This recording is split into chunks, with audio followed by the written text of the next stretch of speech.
Jadi di video kali ini berisi tentang soal dan pembahasan dari materi yang di video sebelumnya. Materi pertama berisi tentang respon negara-negara lain terhadap kemerdekaan Indonesia. Pertama, pengakuan secara de facto kemerdekaan Indonesia dan pengakuan kedaulatan RI secara de jure diperoleh Indonesia dari Mesir sebagai negara pertama yang mengakui kemerdekaan Indonesia. Salah satu peran Mesir dalam mendukung kemerdekaan RI adalah mengeluarkan pernyataan mendukung kemerdekaan Indonesia jauh sebelum dilaksanakan proklamasi. B. Melaksanakan konferensi untuk membahas masalah kemerdekaan Indonesia. C. Mendorong Liga Arab mengakui kemerdekaan RI. D. Memperjuangkan Indonesia dalam forum di CPBB. E. Mengutuk agresi militer Belanda di Indonesia. C. Pembahasan pengakuan secara de facto kemerdekaan Indonesia dan pengakuan kedaulatan RI secara de jure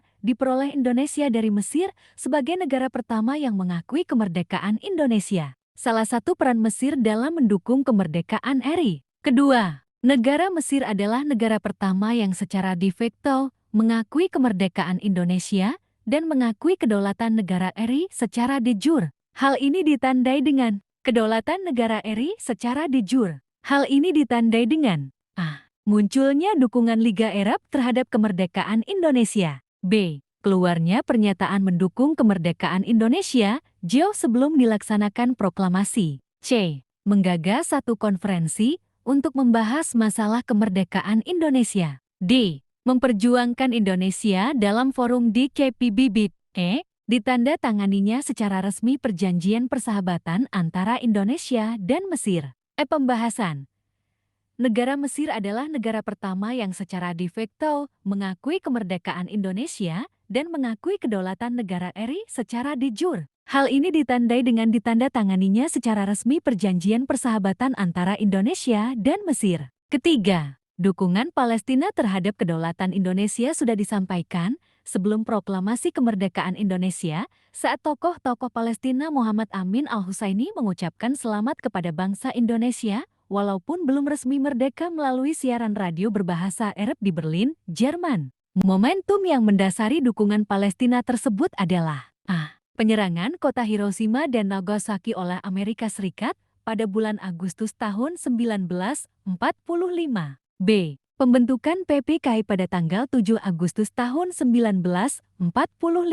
C. Perumusan Undang-Undang Dasar 1945 pada bulan Juni tahun 1945.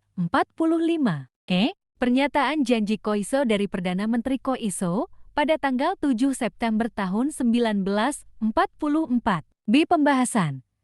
Dukungan Palestina terhadap kedaulatan Indonesia sudah disampaikan sebelum proklamasi kemerdekaan Indonesia saat tokoh-tokoh Palestina Muhammad Amin Al-Husseini mengucapkan selamat kepada bangsa Indonesia walaupun belum resmi merdeka melalui siaran radio berbahasa Arab di Berlin, Jerman. Momentum yang mendasari dukungan Palestina tersebut adalah pernyataan janji Koiso dari Perdana Menteri Koiso pada tanggal 7 September tahun 1944.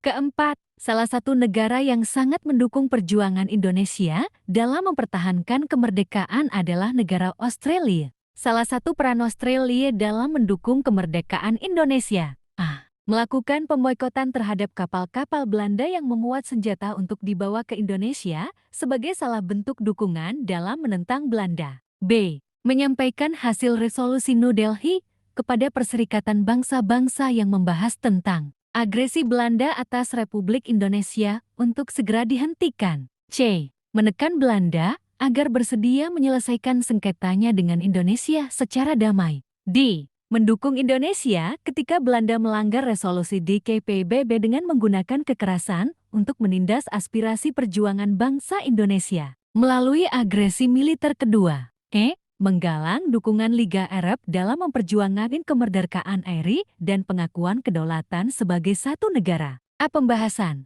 Salah satu negara yang sangat mendukung perjuangan Indonesia dalam mempertahankan kemerdekaan adalah negara Australia. Salah satu peran Australia dalam mendukung kemerdekaan Indonesia melakukan pemboikotan terhadap kapal-kapal Belanda yang memuat senjata untuk dibawa ke Indonesia sebagai salah bentuk dukungan dalam menentang Belanda. Kelima, India menjadi salah satu negara yang menjadi pelopor pengakuan internasional atas kemerdekaan Indonesia. Salah satu peran India dalam mendukung kemerdekaan Indonesia adalah A. Menekan Belanda agar bersedia menyelesaikan sengketanya dengan Indonesia secara damai. B. Mendukung Indonesia ketika Belanda melanggar resolusi DKPBB dengan menggunakan kekerasan untuk menindas aspirasi perjuangan bangsa Indonesia melalui agresi militer kedua. C. Melakukan pemboikotan terhadap kapal-kapal Belanda yang memuat senjata untuk dibawa ke Indonesia sebagai salah bentuk dukungan dalam menentang Belanda. D. Menyampaikan hasil resolusi New Delhi kepada Perserikatan Bangsa-Bangsa yang membahas tentang agresi Belanda atas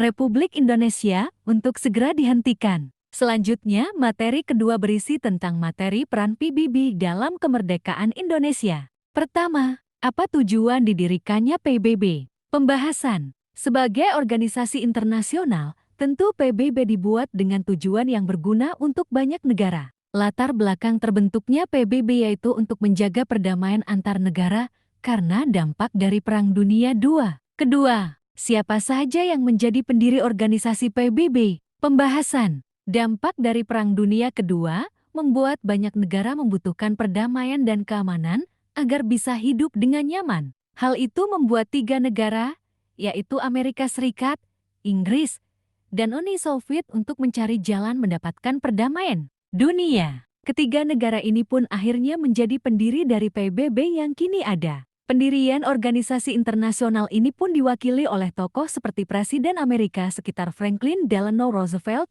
Perdana Menteri Inggris Winston Churchill, dan Perdana Menteri Uni Soviet Joseph Stalin. Ketiga, apa saja badan utama di bawah naungan PBB? Pembahasan. Setelah dibentuknya PBB, ada beberapa badan utama yang juga dibentuk untuk mendukung kegiatan PBB. Ada 6 badan utama yang dibentuk, yaitu Majelis Umum, yang terdiri dari semua negara anggota PBB. Lalu ada Dewan Keamanan yang bertanggung jawab atas keamanan dan perdamaian antar negara, dan terdiri dari 15 negara anggota. Keempat, kapan Indonesia bergabung menjadi anggota PBB? Pembahasan. Indonesia bergabung dengan PBB pada 28 September tahun 1950, namun status keanggotaan itu tidak berlangsung lama. Pada tahun 1961, Indonesia memutuskan untuk keluar dari anggota PBB. Hal itu dilakukan karena rasa kecewa Soekarno atas pembentukan negara Federasi Malaysia.